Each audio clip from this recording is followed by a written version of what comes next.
students, welcome back with a new chapter. Chapter 2, Nutrition in Animals. You have learned in chapter 1 that plants can prepare their own food by the process of photosynthesis, but animals cannot. Animals get their food from plants either directly by eating plants or indirectly by eating animals that eat plants. Some animals eat both plants and animals. Recall that all organisms including humans require food for growth, repair and functioning of the body. Animal nutrition includes nutrient requirement, mode of intake of food and its utilization in the body.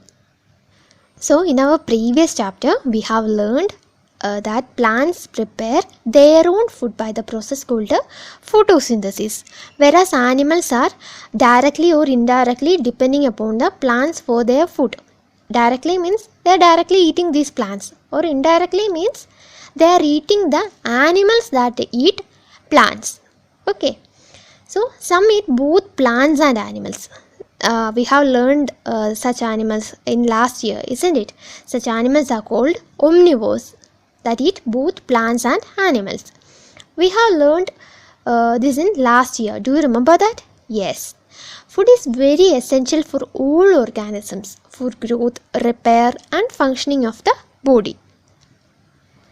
You have studied in class 6 that food consists of many components. Try to recall and list them below. So last year we have learned the chapter components of food, isn't it? Do you remember that? Yes. So tell me the components of food.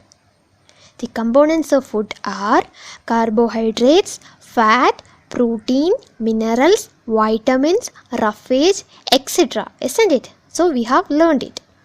The components of food such as carbohydrates are complex substances. These complex substances cannot be utilized as such. So they are broken down into simpler substances. The breakdown of complex components of food into simpler substances is called digestion. For the utilization of the nutrients by our body, these complex nutrients like carbohydrates should be broken down into simpler substances.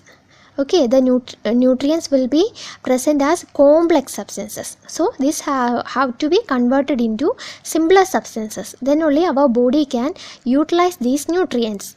This process is known as digestion. So here comes the question. What do you mean by digestion?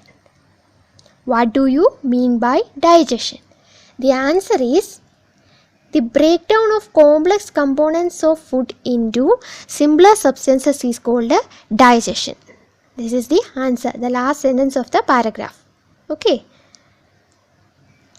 So coming to the first topic, different ways of taking food. The mode of taking food into the body varies in different organisms. Bees and hummingbirds suck the nectar of the plants. Infants of human and many other animals feed on mother's milk. Snakes like the python swallow the animals they prey upon. Some aquatic animals filter tiny food particles floating nearby and feed upon them. So the mode of taking food differ for different organisms. Okay, the bees, hummingbirds suck the nectar from plants. Similarly, infants of humans and animals feed on their mother's milk. Have you seen python? Python will swallow the prey. And also the aquatic animals, they take in food by filtering tiny food particles. So there are different modes of taking food. Okay. So coming to an activity 2.1. What is the type of food and mode of feeding of the following animals? Write down your observation in the given table. You may find the list of modes of feeding given below the table helpful. So here is an activity to make you understand about the type of food and mode of feeding by these animals. So let's fill up the table. Table 2.1, various modes of feeding. So here they are given the name of the animal. The first one is snail. The kind of food they eat is insects and the mode of feeding is scraping. So fill it up with insects and scraping. Okay. Next one, ant. Ant eat grains. Yes, the mode of feeding is scraping, chewing. Okay. Next one, eagle. They eat fish. The mode of feeding is capturing, swallowing. Okay, so this is the mode of feeding for eagle. Next one, hummingbird. They eat nectar and the mode of feeding is sucking. Next one, lice. The kind of food is blood and the mode of feeding is sucking. Next one, mosquito. The kind of food is blood. Mode of feeding, yes, it's also sucking. Next one, butterfly. The kind of food is nectar and the mode of feeding is symphony. Next one, housefly. The kind of food is liquid food and the mode of feeding, it's a sponging. Okay, so this is the kind of food and mode of feeding for these animals. Amazing fact. Starfish feeds on animals covered by hard shells of calcium carbonate. After opening the shell, the starfish pops out its stomach through its mouth to eat the soft animal inside the shell. The stomach then goes back into the body and the food is slowly digested. So, this is an interesting fact about starfish. We used to eat food through our mouth, isn't it? But here, starfish is eating food through its stomach itself. Okay, so the starfish feeds on animals that are covered with the hard shells. And after opening this shell, the starfish will pop out its stomach through the mouth and will eat this soft animal inside the shell. And the stomach will go back into the body and the food get digested. Okay, so this is the mode of nutrition in starfish. So moving on to our next topic, digestion in humans. We take in food through the mouth, digest and utilize it. The unused part of the food are defecated. Have you ever wondered what happens to the food inside the body? The food passes through a continuous canal which begins at the buccal cavity and ends at the anus. The canal can be divided into various compartments. First one, the buccal cavity. 2, food pipe or esophagus. 3, stomach. 4th one, small intestine. 5th one, large intestine ending in the rectum. And 6th one, the anus. It is not a very long path. These parts together form the alimentary canal or the digestive tract. The food components gradually get digested as food travels through the various compartments. The inner walls of the stomach and the small intestine and the various glands associated with the canal such as salivary glands, the liver and the pancreas secrete digestive juices.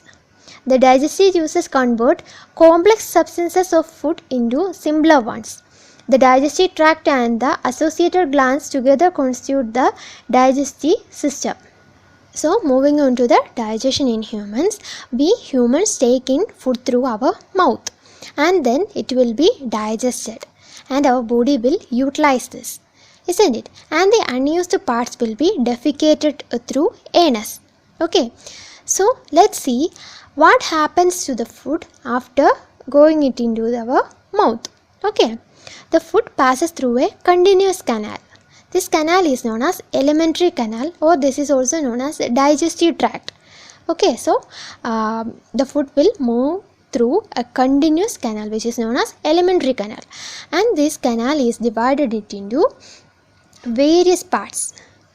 Different compartments are there for this canal. Okay, such as the buccal cavity, esophagus, stomach, small intestine, large intestine. Okay, so these are the various compartments of the alimentary canal.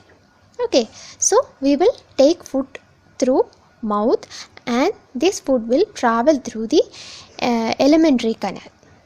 Okay, during this time the food components will get digested as it moves on through these various compartments of the canal. The food will get digested.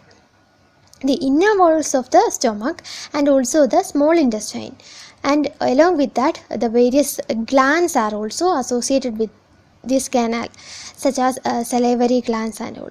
And also the liver, pancreas, and all these things will secrete digestive juices. With the help of these digestive juices, the complex substances will be converted into simpler parts. Okay, so the process of digestion will takes place with the help of these digestive juices, which is secreted by salivary gland, liver, pancreas, stomach, small intestine, etc. Okay, so the digestive tract and also these glands which are associated with this digestive tract is together known as digestive system. Okay, so here they have given the figure of human digestive system. Now let's go through that figure. Okay, you should study to draw this figure. Okay, this is such an important figure and it's very easy to draw. Just we have to understand the parts. Okay, then it will be very easy for you people to draw. So first one is buccal cavity. And in the buccal cavity itself there is salivary gland. This salivary gland will secrete digestive juices which will help the food to get digested, isn't it? So buccal cavity and also along with that the salivary gland.